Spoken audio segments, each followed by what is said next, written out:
zaklinjem. On je historijska ličnost, ogromnog značaja simbolički. Da ću braniti.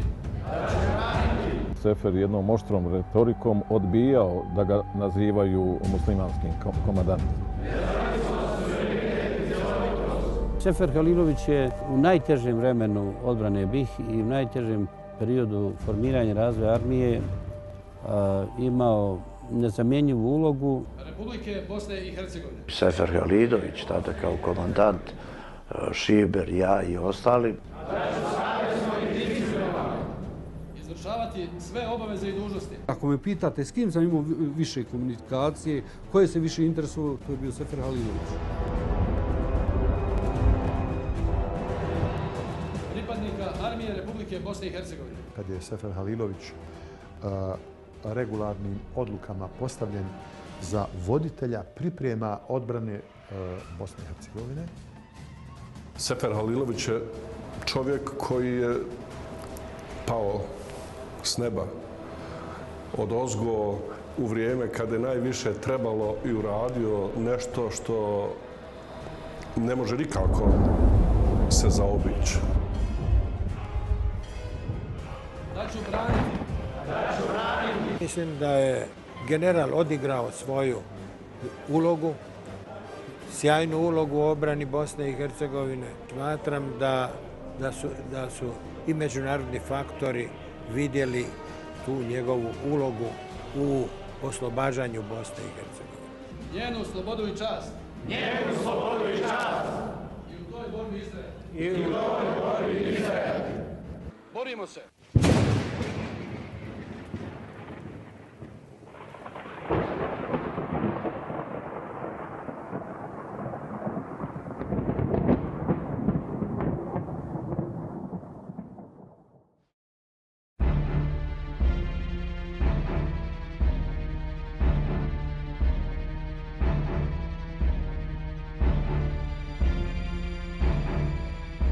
Dok su građani opkoljenog Sarajeva sakupljali ogrjev i hranu kako bi preživjeli najteži obruč u modernoj historiji ratovanja, borci armije Republike Bosne i Hercegovine krenuli su u jednu od njihovih najslavnijih bitaka.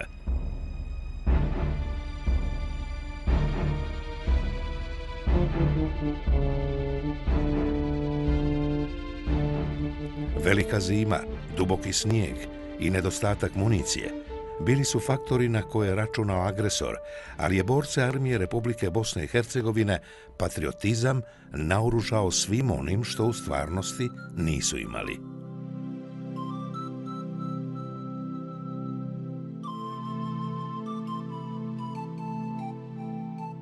Ostvariti spoj sa lijevokrilnim susjedom, drugom motorizovanom brigadom na zapadnim padinama Visa i lijevokrilni zaokret praviti lijevi manevar. Golovo brdo, znači zadatak nam je Golovo brdo, prvi bataljon da dovede sa ove strane u okruženje.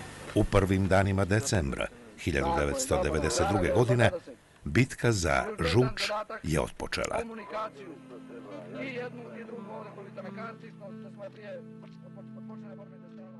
Pa sve ofanzivne bitke smo mi vodili na osnovu naredbe glavnog štaba armije Republike Bosne i Hercegovine sa ciljem da se sa unutarnje strane razbije neprijateljski obruč i naravno bilo je planirano da nam pomognu strane iz vanjskog dijela obruča, to je iz pravca Visokog, Ilijaša, Saigmana i tako dalje. Orlić smo uzeli, rekao sam je, za dan,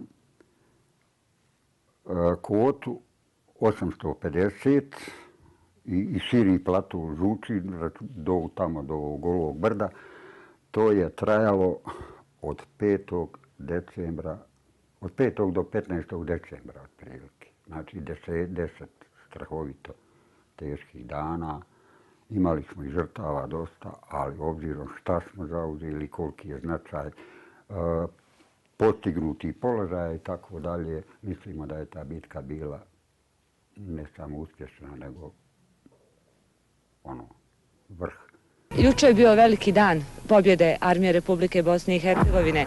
Dokaz zato je ova zastava na koti 850 na brdu Žuč, kao i oslobađanje brda Žuč. U ovoj akciji oslobađanja učestvovali su prva mehanizovana brigada i druga motorizovana, te jedinice iz Vogošće. Prvi dio operacije Sloboda ili Koverat, kako je nazvao agresor, imala je najveći uspjeh na pravcu prema Vogošći. Oslobođeni su Orlić, kota 850 i cijeli plato Žuči, nakon čega Sefer Halilović donosi odluku o dodjeli najvećeg ratnog priznanja, Zlatni ljiljan, komandantima Safetu Zajki i Enveru Šehoviću. Tako mali je. 38 broj, vidi materi. Najmanji komandant na najvećoj koti. Ovo je najveći komandant na najvećoj koti, opet. Krajnosti dvije. Nedugo poslije borci Armije Republike Bosne i Hercegovine oslobađaju i Golo brdo, čime zadatak unutar Sarajevskog obruča dovode gotovo do kraja. Do jučer je ova cijev, koja je danas uperena prema četnicima, bila okrenuta prema vama, poštovani gledalci. Od danas vas bar ovaj top više neće uznemiravati. Najbolje komandante, komandire i vojnike, heroje armijskih pobjeda, Sefer Halilović odlikuje najvećim ratnim priznanjem, Zlatnim ljiljanom. Mi dolazimo u prvi korpus, ja i Rahmetli Hakija Mršov, moj veliki prijatelj i saborac. Tamo nas čeka komandant prvog korpusa, general Hajrulahović, Talijan, komandant, načelnik general štaba, general Sefer Halilović, i uručuju nam to veče Zlatne ljiljane. Naravno, obrazlažu nas da smo dobili Zlatne ljiljane. Sefer Halilović uzima svoj pištolj CZ 99 i dodjeljuje Rahmetli Hakiji Mrši, a meni kaže da ću dobiti pištolj naknadno. Upravo tada, u vrijeme velikih pobjeda naše armije, međunarodna zajednica sazvaće takozvane mirovne pregovore, na kojima će za isti stol staviti branioce naše države i njene agresore. Bila je to zavjerenička igra da se usred oslobodilačkih operacija naša vojska zaustavi i da se umjesto o slobodi međunarodno priznate države započne razgovarati o miru. Sve ovo što se dešava jeste jedna parada, jedna predstava na koju smo mi prisiljeni da učestvujemo, na kojoj moramo reći ono što je naš zahtjev. Naš politički dio i vojni dio, mi smo maksimalno bili, kako to kažu gospoda Vencijovane, kooperativni da se ta stvar što je moguće prije dovede do kraja, jer mi smo jasno rekli, mi se borimo za slobodu, mi se ne borimo za mir, ne bilo kakav mir, mi se borimo za slobodu. Mi smo spremni da se borimo koliko bude trebalo. Mi smo spremni da podnesemo bilo koje, koliko bude žrtava trebalo do slobode, iz jednostavnog razloga što naši ciljevi rata su slobodna i demokratska država Bosne i Hercegovine. Kao ravnopravna zajednica sva tri naroda i svih građana države Bosne i Hercegovine. Borimo se! Slobodnu, demokratsku, suverenu, jedinstvenu,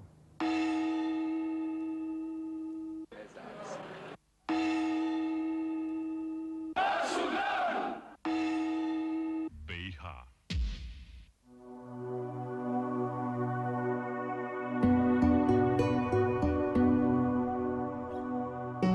Podsjećanja radi. Tamo su bili prvi predsjednik predsjedništva Republike Bosne i Hercegovine Alija Izetbegović, Haris Ilajđić i Miro Lazović, to posebno naglašavam.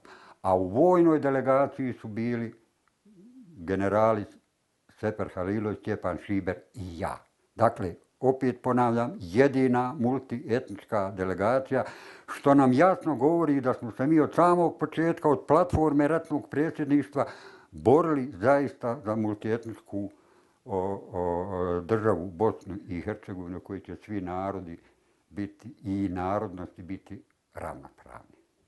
Sjećam se ti pregovora u Ženevi kada su bili između vojnih delegacija da je Sefer jednom oštrom retorikom odbijao da ga nazivaju muslimanskim komandant. I imao jedan i žešći duel, verbalni duel sa Izetbegovićem na tu temu, jer je on stalno potencirao s pravom da je on komandant armije Bosne i Hercegovine, da pored njega je Šiber koji je tu u delegaciji, Zoran, zaboravio sam prezime, naš borac iz Velešića, koji je Srbin i tako dalje, i da on ne može prihvatiti poziciju muslimanskog komandanta. Po povratku sa ženevskih pregovora, Sefer Halilović dobio je prijedlog da se radi lakšeg manevra jedinicama i naoružanjem ispod piste Sarajevskog aerodroma izgradi podzemni tunel. Kreator prijedloga bio je Mirsad Čaušević, čiju ideju prvobitno odbio komandant prvog korpusa armije Republike Bosne i Hercegovine Mustafa Hajrulahović. Ja sam došao do neku ideju, ja sam sjeo sam u sobu i napravio čak i koliko čovjek sati treba, koliko napravio čitavu jednu analizu i prezentirao sam to na korpusu, nije to prošlo tamo. Ne bih se tu puno zadržavao, zašto, kako. I onda sam ja, naravno, ali to je već drugi put da prolazim dalje do Halila i kažem, vidi, ima to, mi možemo napraviti ovo. Bio je jedan sastanak u kancelariji kod generala Halilovića, a ta kancelarija generala Halilovića je bila ovdje gdje je danas ulazilo se, gdje se danas ulazi tamo, onaj ulaz do Grunt. I na spratu je bila kancelarija generala Halilovića, on je pozvao i tad je bilo da se da, svako imao pravo, pustio je sve da kažu svoje mišljenje. Malo sam tu imao nekih nesporazuma sa Rahmetli Talijanom prilikom tog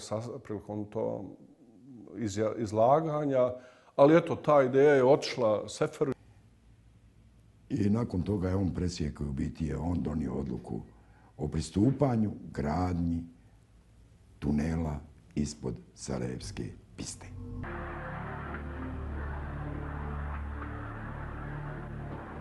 Za glavne koordinatore gradnje tunela DB, odnosno Dobrinja Butmir, Halilović je naređenjem i ovlaštenjem imenovao Adema Crnovršanina i Nedžada Bubicu. Naređenje je potpisao načelnik štaba vrhovne komande gospodin Sefer Halilović. A ovlaštenje također Sefer Halilović.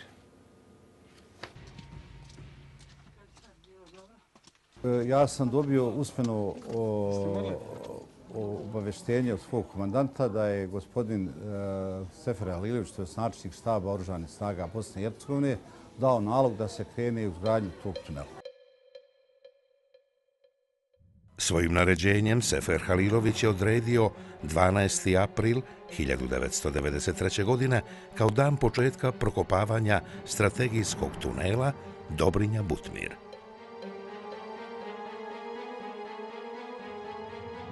Bilo je to vrijeme kada je najistočnija slobodna teritorija, grad Srebrenica, trpila najžešću agresorsku ofanzivu koju su provodila 3 četnička korpusa.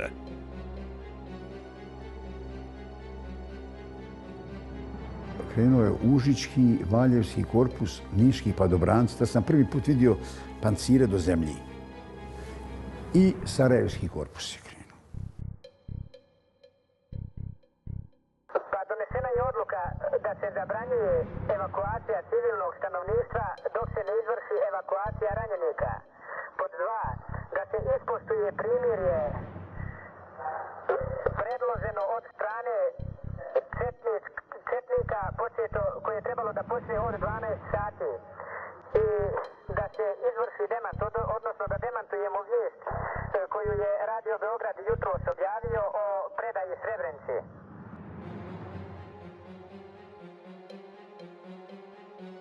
Došlo je narod, nema gdje da spava, to je na ulici. Šporeti su na ulici.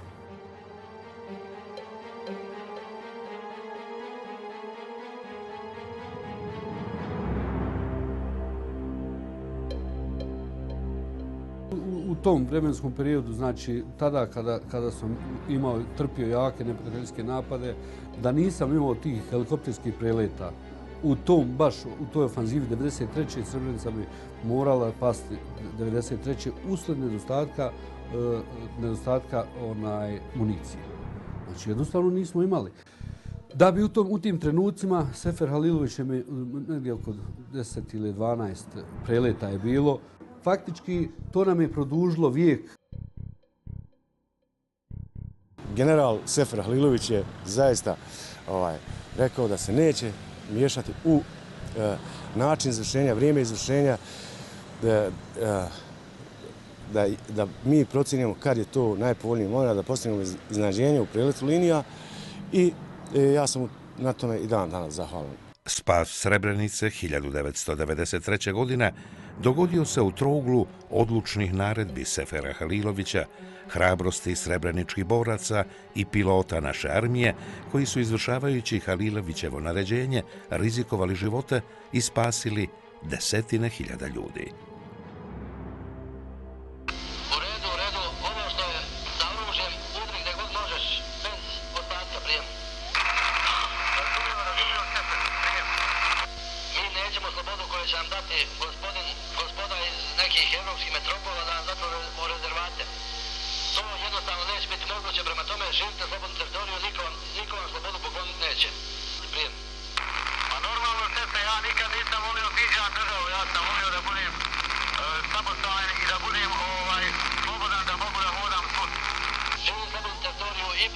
I prema Tuzli, prema Drini, a najbolje je bilo prema Drini. Ovo je naša država i mi ćemo njoj biti gospodari. Ako će trebati vremena, zato vidjet ćemo. Postoji mogućnost da se uskoro i vidimo i to baš kod tebe.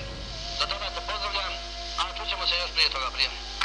U redu, Šefe, ja mislim ovo što ste rekli da se vidimo, da bi ovaj narod najsretniji bio kad bi vas vidio ovdje, jer jedino što sam im pričao koje se interesovalo najviše u ovom ratu, u ovom masakru, o narodu Srebrenice, to ste bili vi.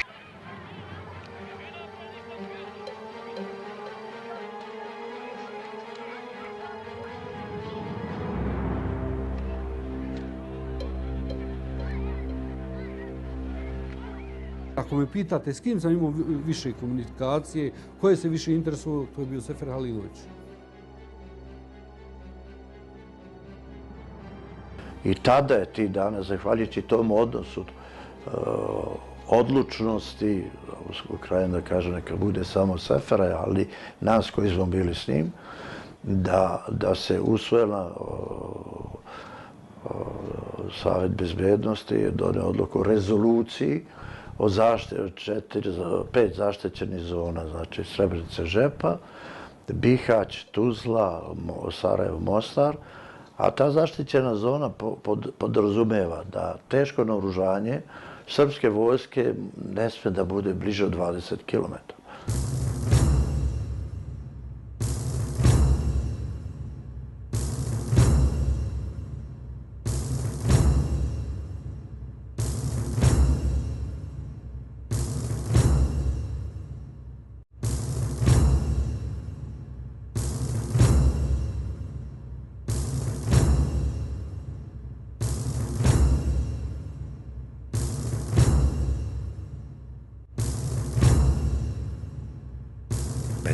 I 16. aprila 1993. godine Hrvatska vojska i HVO izvršit će napad na Jablanicu, Konjic, Vitez, Bugojno, Zenicu i Travnik. Prisežem da ću u žrtvu vlastitoga života štititi i braniti svoju domovinu Hrvatsku, njezin suverenitet, teritorijalnu cjelovitost i sve njezine građane. Prisežem! Želeći po svaku cijenu izbjeći sukob sa Hrvatskom vojskom i HVO-om, Sefer Halilović naredit će komandi 4. armijskog korpusa da po bilo koju cijenu pokušaju sačuvati mir. 324, ovdje 795, da li me čuješ prijem? 4 čujem to odlično prijem. Selam, kako si i šta ima novo kod tebe prijem? Alejkum selam, odlično, jesi li ti dobro? Pa uglavnom, I jesam i nisam. Nisam kad čujem ovo što se dešava po Jablanici, konji su iz Srebrenice, a ostalo je u redu prijem. Pa i nama je to poremetilo dana, ali nije to samo i ovdje je napetost maksimalna.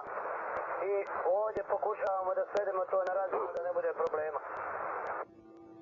Ja se nadam da će uspjeti, pokušavajte to zaustaviti na radnoj časti prijem. Pa ja mislim da ćemo ovdje sve to bez ikakvih problema da prođe. Sad za sad ne dešava se ništa, drži se sve pod kontrolom da se ne bi desio neki eksces i ja bit će ide se najbolje prijem. Jako je važno pomenuti koliko je on želio, dakle imao je želju da se svi mogući sukobi smire, imao je tešku propagandu protiv sebe na čelu vojske i tražilo se od politike često da se napravi njegova smjena, a bili su pripremani i drugi igrači koji su došli u Mostar. Kako bi smirio već nastale sukobe, Halilović je 18. aprila 1993. godine komandama 3. i 4. armijskog korpusa uputio naređenje u kojem je nedvosmisleno stajalo: pristupite potpunoj identifikaciji svih zarobljenih, ranjenih, nestalih i poginulih lica, kako među borcima i bojovnicima, tako i među stanovništvom, uz istovremenu zaštitu svih stanovnika, bez obzira na njihovu nacionalnost i ponašanje u toku proteklih sukoba.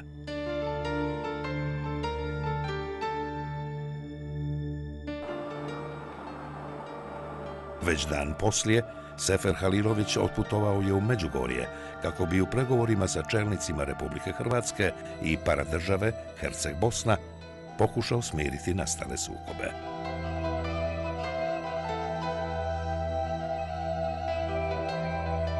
Pored Sefera Halilovića, sastanku u Međugorju prisustvovali su Alija Izetbegović, Ejub Ganić, Arif Pašalić i Safet Ručević, odnosno Franjo Tuđman, Gojko Šušak, Janko Bobetko i Milivoj Petković.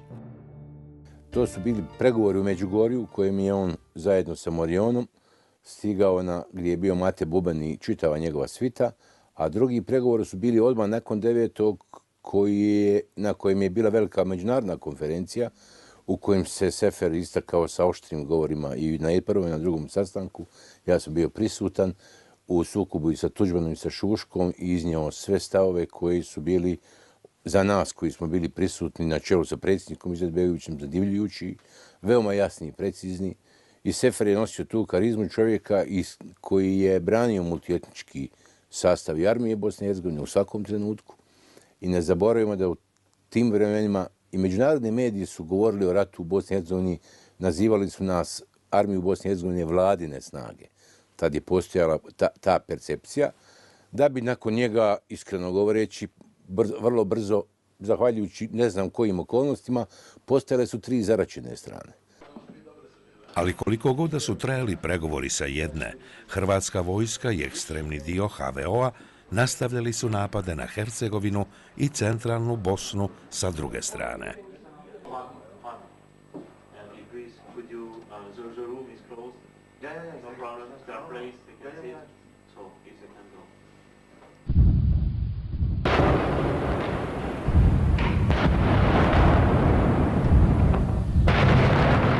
U međuvremenu izvršen je i napad na opkoljeni Mostar, u kojeg će prvi u jeku napada ući komandant armije Republike Bosne i Hercegovine Sefer Halilović.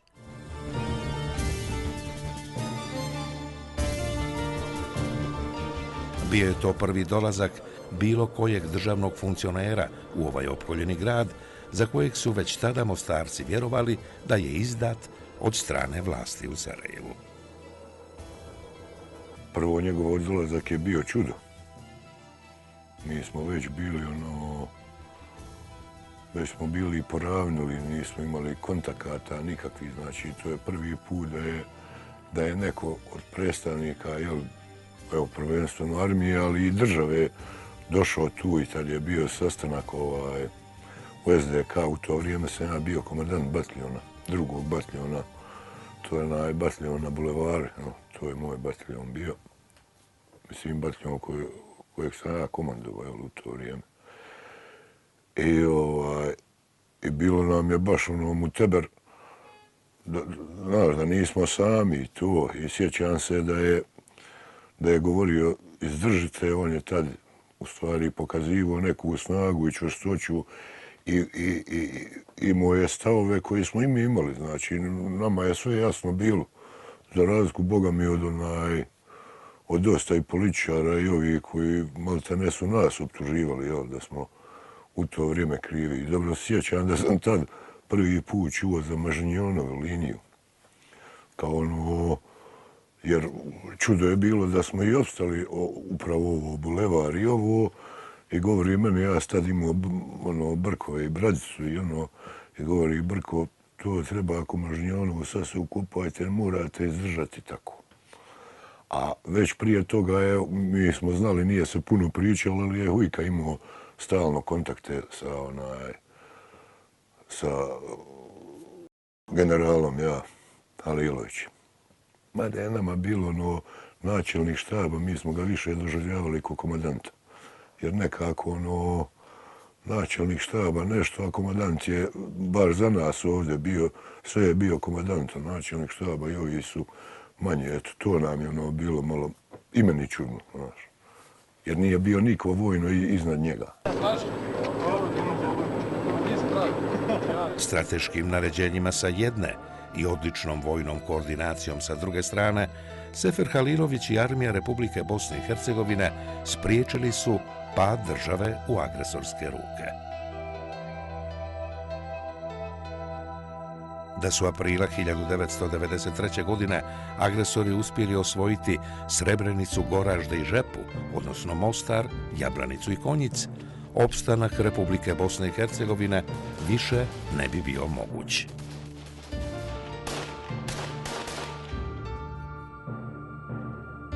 U takvom je ozračju, godinu i po dana od nastanka njenog embriona, Patriotske lige, armija Republike Bosne i Hercegovine aprila 1993. godine proslavila svoj prvi rođendan.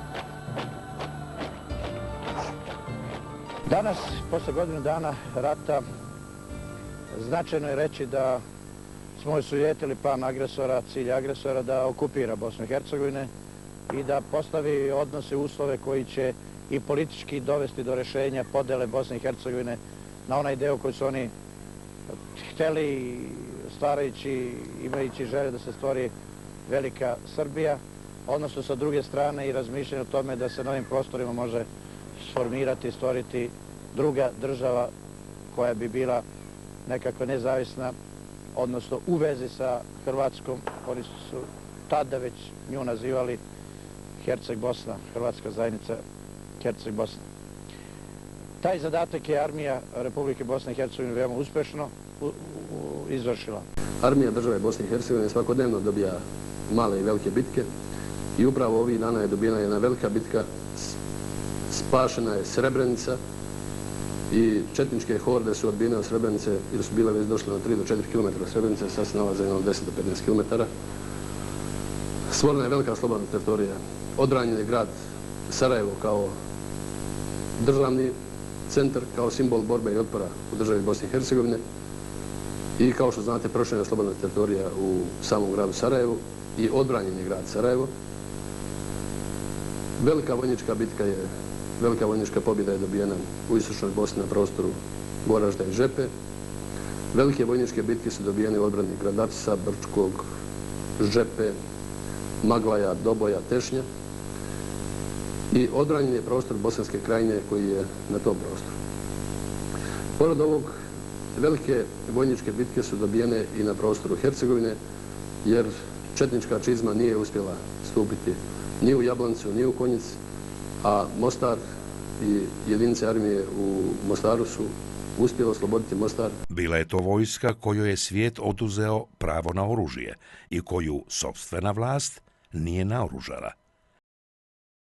Bili su to borci koji su bez uniforme i u patikama na svojim plećima iznijeli pobjedu nad 4. vojnom silom Evrope.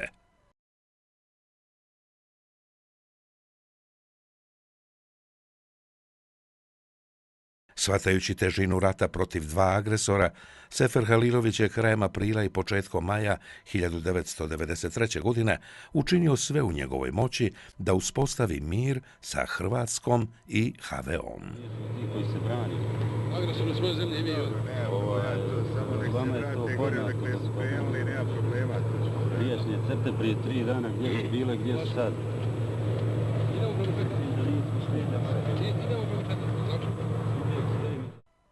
25. aprila 1993. godine u Zagrebu je potpisao formiranje zajedničke komande Armije Republike Bosne i Hercegovine i HVO-a, koja će nekoliko dana kasnije izdati svoja prva naređenja. Od Mostara i Jablanice preko Viteza, Ahmića i Bugojna, pa sve do Zenice, Sovića i Doljana, Sefer Halilović išao je na lice mjesta kako bi smirio sukobe naše armije i HVO-a. Ne mogu oni uništiti. Niti u ostalom armija se stoji od muslimana i od Srba i od Hrvata. I nikad ne smije biti ni osvetnička, ni bilo kakva druga. Armija mora biti koja će zaštiti svakoga, naročito žene i djecu. Sa vojnicima ćemo se po ovim brdima gore, s onima koji to neće. Ovdje nikad neće biti hercegovska. Halilović i ja smo uvijek bili u područjima gdje se odvijala borba. To je bio jedini način na koji smo pokušali spriječiti da zlo ne poraste. To je bio naš način da se borimo i ja vjerujem da sam spasio živote. Ne samo ja, nego i gospodin Halilović. Proveo sam tih mjeseci najmanje 10 ili 15 dana svakog od tih mjeseci sa Seferom Halilovićem, obilazeći sva mjesta na kojima je bilo sukoba na teritoriji Bosne i Hercegovine. Tokom 2 mjeseca proveo sam više vremena sa Halilovićem nego sa mojim komandantima i pokušali smo doći do svake lokacije. Sefer Halilović je uvijek bio gdje treba. U principu su svi ratovi besmisleni, ali ovaj sukob je zaista apsolutno besmislen.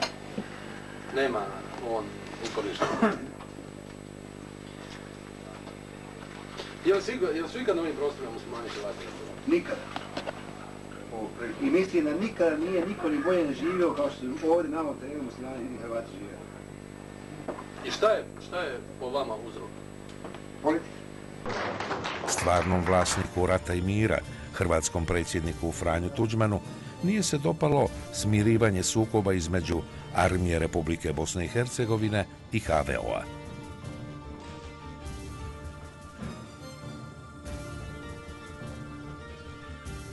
Gašenje ovog sukoba vodilo je zajedničkoj borbi protiv četnika, ali upravo to zbog njegovog dogovora sa Slobodanom Miloševićem Tuđmanu nije odgovaralo. Tako da su oni bili u stalnoj vezi, svakodnevnoj vezi od 1991. pa dalje. Dakle, kad sam ja došao 2000. u ured, kad sam izabran za predsjednika, ja sam gledao šta imam od instrumenata, pa sam pitao za jedan izdvojeni telefon i tajnice su mi rekle, to je direktna veza Tuđman-Milošević, to su oni razgovarali, ali mi nemamo šifru i ne možemo vas spojiti. Tuđman je pokrenuo cijelu lepezu režimskih medija da bi, plasirajući potpunu neistinu, Sefera Halilovića optužio da je ni manje ni više nego učestvovao u napadu na Vukovar. Ovom podvalom Tuđman je gađao emocije neinformisanih hrvatskih građana, koji nisu znali da je upravo Halilović pomogao Tuđmanovoj vojsci da 1991. godine osvoji kasarnu takozvane JNA u Đakovu.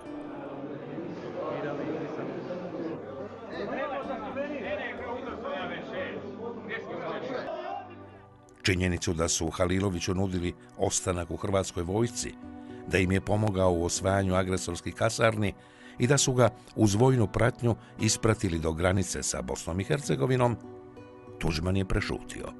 Dakle, ono je poznato da sam bio časnik bivše jugoslovenske vojske, da sam 90. godine otišao, dobro ovo zapišite, 90. godine otišao iz Đakona po ovom štabnu školu u Beograd, da sam od 90. godine, u 8. mjeseca, do 91. godine, na 13. kad sam napustio armiju, dolazio u Hrvatsku samo preko vikenda, i to jedan put ili dva puta mjesečno, i da je sva ta moja urota protiv Hrvatske, to je bilo, znači dođem u petak navečer, subotu i Hrvatske.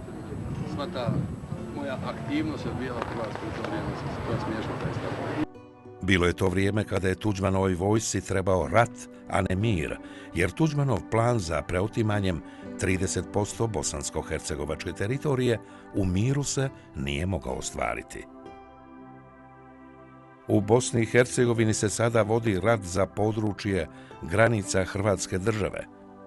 Nije nam isto da li će granica Hrvatske države biti Jajce sa Travnikom ili samo sa Novim Travnikom, Vitez, Busovača. Sa cjelovitom Bosnom mi bismo izgubili Bosnu u potpunosti. Čitava Bosna bila bi protiv nas. Ali na ovaj način mi ćemo imati granice Hrvatske države kakve možda nikada u historiji nismo imali. Najveća smetnja za ispunjenje Tuđmanovog cilja bila je armija Republike Bosne i Hercegovine, koja je na čelu sa Seferom Halilovićem na terenu ugasila Tuđmanov san o Banovini Hrvatskoj. Dok je Tuđman rasplamsavao rat koji mu je trebao, Sefer Halilović je nadljudskim naporima pokušavao uspostaviti mir između armije i HVO-a, između Bošnjaka i Hrvata. Prema informacijama s kojima mi raspolažemo, a to je danas prezentirano, ovo je sukob koji je dosta dugo pripreman i on je ukviren u okviru plana April. Ja i dalje mislim da ovo nije vojnički problem, ovo je politički problem. Dakle, problem je odnosa unutar države Bosne i Hercegovine, problem je na koji način i kako realizirati Prensovinov plan, problem je kako uokviriti, kako riješiti pitanje Herceg-Bosne. U prvih 45 dana hrvatske agresije Sefer Halilović je skupa sa komandantom HVO-a Milivojem Petkovićem cijelih 29 dana proveo skupa obilazeći kritične tačke sukoba. Tu ću da istaknem, dakle, od tih pregovora koji su postojali, do pregovora u Jablanici, u čemu postoje veoma jasni dokumentarni snimci, vidjelo se kakve stavove zauzima, principe i da je insistirao o zajedničkoj borbi u odbrani Bosne i Hercegovine.